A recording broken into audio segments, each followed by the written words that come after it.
Alam mo bang walang royalty fee si Coffee Spot? Para saan nga ba ang royalty fee?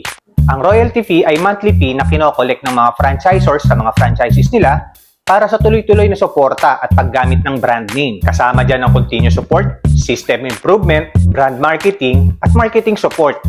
Pero bakit nga ba walang royalty fee si Coffee Spot? Dahil una sa lahat, naiintindihan namin na hindi biro yung gasto sa franchise. Pangalawa, dahil gusto namin na mas mapabilis nyong makuha ang inyong ROI. Kahit walang royalty fee si Coffee Spot, continuous support pa rin kami. System innovation, palagi kaming may mga regular drinks. Dahil gusto namin, laging bago ang sinserve ni Coffee Spot. Pagdating sa marketing, marami kaming agents na may kanya-kanyang Facebook page na gumagawa ng sarili nilang mga content, marketing, at kanya-kanya sila ng Facebook ads. Bakit namin to ginagawa? Dahil syempre, ang pinaka-goal namin ay mapabilis ang inyong ROI.